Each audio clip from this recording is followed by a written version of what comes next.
Hi folks, this is Kai, your genderqueer relative, here to show you how to do a very weird dryer repair.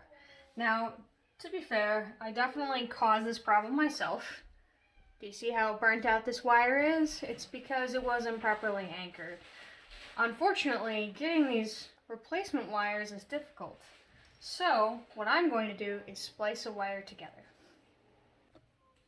Now, as you can see, I've got this burnt out wire husk right here. I also have a wire connector. This is metal on the inside, so I'll be able to twist the wires together to make them work.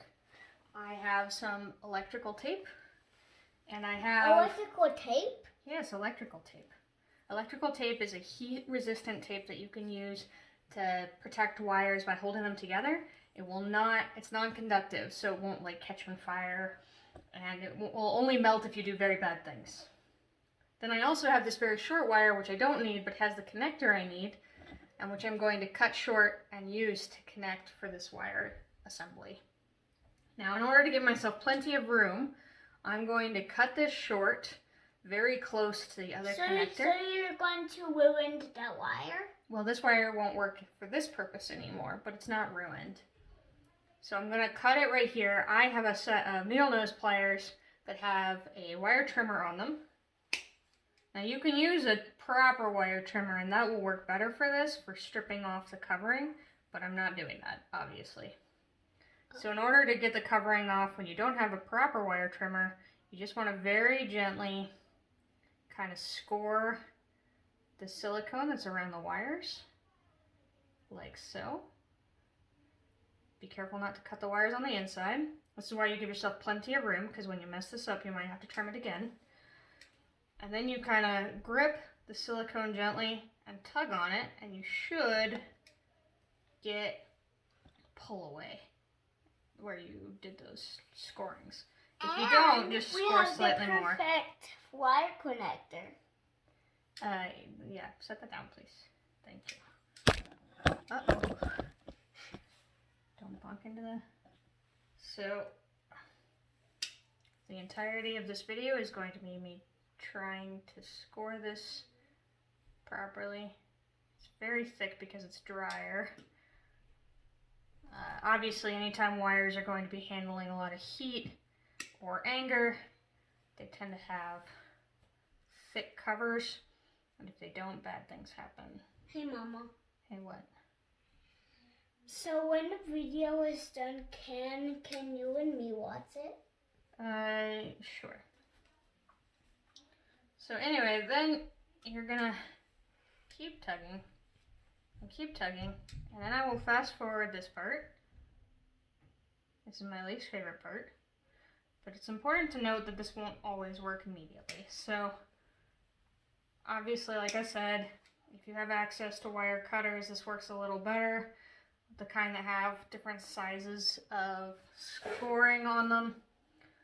But Mama, you can do this without that. You just have to be really careful. Why is this wire connected burned up? Because I plugged it in a bad way. That's why. This is obviously not my first time repairing this dryer. The first time? Yeah. That's why this wire's so burned. Yeah, when I fixed it last time, the ceramic block was not well seated and it slipped. And so it melted the wire because the wire touched the metal chassis outside. That caused a hole in it, and so I have to replace the whole chassis. That means you have to replace this wire? Yeah, well that wire came replaced. It's only these two wires that didn't, so that's why I'm having to repair this wire. And as I said, why is the wire kind of sassy. sticky? The wire is sticky because it had tape around it, and I had to peel the tape off to get it out.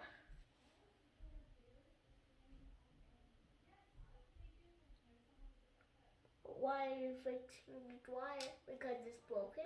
Yes, unfortunately the dryer is currently broken. It's going to be fixed soon. Wait, we can dry out the clothes? And then we'll be able to dry all the clothes. This is, like I said, not my favorite part. So we have one wire connector. Yes, we have one wire connector.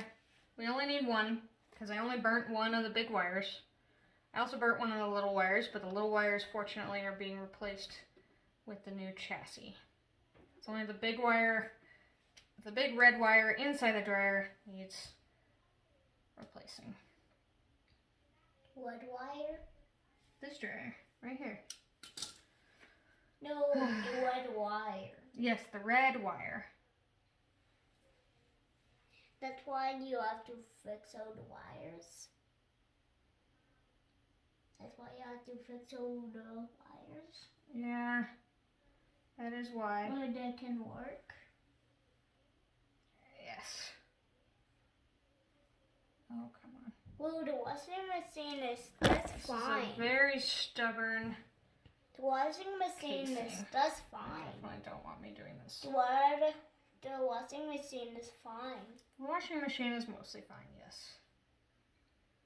But if it was ruined and then you have to fix it. Then this would be a very long video. Yes, it would be very long. And it will take the whole day. Yep, that's probably true. Okay. That means I have to go to mommy's before I even watch you. Yeah. And I can't watch the video. Oh, that's right. But the wire's not. But the washing machine's not. There we go. That took its sweet time. See, now I have these perfect little exposed wires. You can see. These are very dangerous to be exposed by themselves, but when they're exposed in this situation, I'll be able to attach them to this guy. Now, unfortunately, I have to do this again, so I will pause and be right back. Okay, so now I've gotten that one done as well. This one was a little easier, as you might see, partially probably because I messed this wire up before.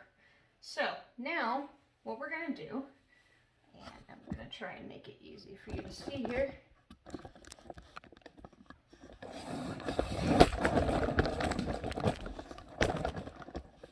What about the rinsing? We're going to take this red wire, and we're going to take this freshly made wire here, put them together just like so. And then we need the rinsing. Sky! Hey! You pushed the phone over, sweetheart. And then we have Great. the And then, we use the orange thingy. you're right, we use the orange thingy. So first we twist the wires together a bit to make sure that they're touching. Okay. Okay. And then we use this orange cap and we literally twist it clockwise on these until it won't twist anymore, which is usually several good turns, and it twists the wires together like so. And then, to make sure this wire can't go anywhere and make sure the cap doesn't pop off, we're going to take this electric tape and give it a few good rounds, like so.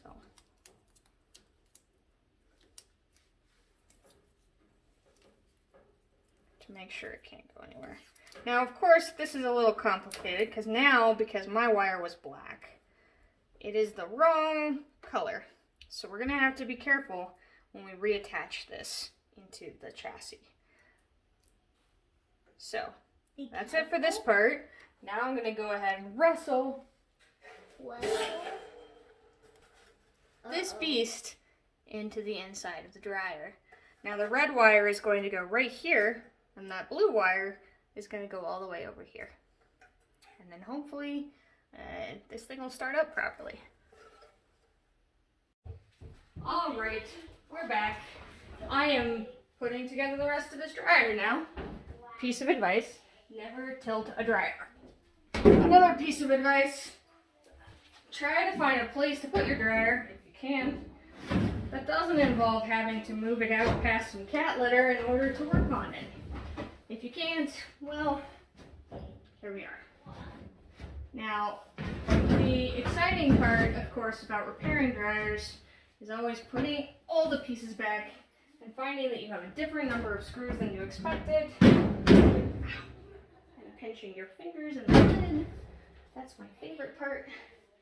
Is not my favorite part.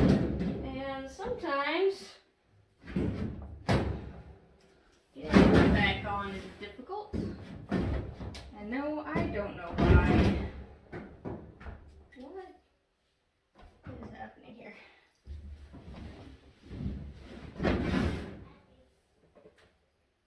Am I putting it on backwards? No. And then you let it fall. Did I fail to cinch something? Oh, what the heck? Oh, it's probably because my top's not on quite right. Oh, that's a clear problem. Okay. So, when you run into a weird situation with a dryer, the odds are that something is just not quite aligned properly. And as I have mentioned in my very terrible way before, the biggest problem with this sort of thing is that dryers and washing machines need perfect alignment to work properly. And of course, you spend all your time throwing laundry around in them, causing them to be out of alignment. This is fine, as they say. So your job is most often to literally find balance in your appliance. Good luck. The other terrible thing about dryers and washing machines, but especially dryers, is that they're made using a lot of rough edges. So that means that a lot of times, it's just doom. It's just doom. Your rough edges, you cut your hands. Using gloves is extremely difficult when you're talking about like screws and wires. So you just get the joy of hoping that you can figure it out. Or maybe you get lucky like me, and you have a very old house where the previous owners did some weird shit to the walls, and so the ventilation that you're supposed to be using is this weird bent tube, and then you spend years trying to figure out how to make this work. By the way, duct tape will be your friend in this situation. You gotta make sure that the dryer is well ventilated, because if it isn't, it just flat out won't work. That is a normal part of dryers. If they don't vent, they don't do anything. They'll panic and shut themselves down. Now, that being said, I think I have everything back on properly. I'm gonna back this thing up like an old truck and hope that it works. Ready for this? Beep. Beep. Uh-oh. Beep. Beep. Beep. Beep. Beep. Beep. Beep.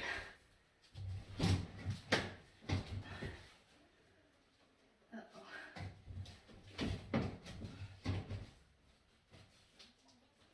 Okay, hopefully that's on. First step, does it turn on? It turns on! Does it throw any angry messages at me?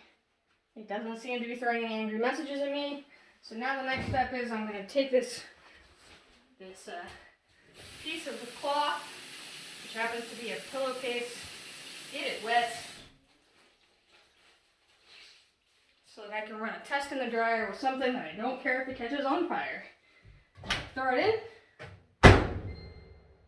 Start, and we'll see what happens.